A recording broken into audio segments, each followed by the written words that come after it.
ఏపీలో కూటమి ప్రభుత్వం ఏర్పడి విజయవంతంగా 2 ఏళ్లు పూర్తి చేసుకున్న సూపర్ పాలన ముగించుకున్న కారణంగా ఈ రోజు ఎంవీపీ కాలనీలో గల వియుడిఏ కళ్యాణ మండపంలో విశాఖ తూర్పు నియోజకవర్గ ఎమ్మెల్యే వెలగపూడి రామకృష్ణ ఆధ్వర్యంలో కూటమి ప్రభుత్వం నిర్వహించిన విజయోత్సవ సభ చాలా ఘనంగా జరిగింది। ఈ కార్యక్రమానికి కూటమి నాయకులు కార్యకర్తలతో పాటుగా విశాఖ తూర్పు నియోజకవర్గ జనసేన పార్టీ వార్డు అధ్యక్షులు నాయకులు వీర మహిళలు మరియు జన సైనికులు భారీగా తరలివచ్చి విజయవంతం చేశారు।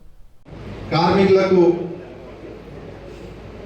ఆత్మ శాంతి చేకూరాలని వాళ్ళ కుటుంబాలకి ప్రగాఢ సానుభూతి తెలియజేస్తున్నాను। ఇక్కడికి విచ్చేసిన మన విశాఖ తూర్పు నియోజకవర్గం టైగర్ మన శాసనసభ్యులు వెలగపూడి రామకృష్ణ బాబు గారికి, అదేవిధంగా యువ నాయకులు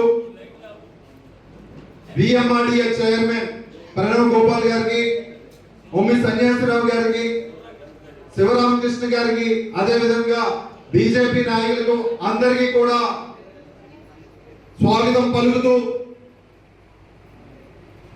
మన దేశం ఒకప్పుడు ఎలా ఉండేదంటే బిక్కుమని ఏ దేశం వచ్చి మన మీద అటాక్ చేస్తుందో అన్న పరిస్థితిలో ఉన్న తరుణంలో 2014లో ఒక అణుబాంబు లాంటి పర్సన్ వచ్చారు, ఆయన నరేంద్ర మోడీ।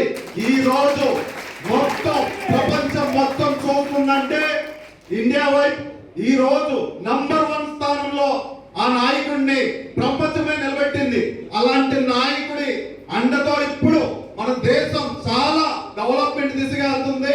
ఆయన 12 సంవత్సరాల సుదీర్ఘ ఉన్నతమైన ఏ విధంగా డెవలప్మెంట్ చూపించారో తెలుసు। అలాంటి నాయకుడు ఖచ్చితంగా మన దేశానికి గర్వకారణంగా చెప్పుకుంటూ, ఆంధ్రప్రదేశ్ వెంటిలేటర్ మీద ఉండేది ఎవరైతే జగన్మోహన్ రెడ్డి ఒక గొడ్డల పార్టీ అందరినీ నరుక్కుంటూ వెళ్దాం, మొత్తం ఆంధ్ర రాష్ట్రం మొత్తం ఆయన కనుసన్నల్లో పెట్టుకుందామని రుసుకొండ దగ్గర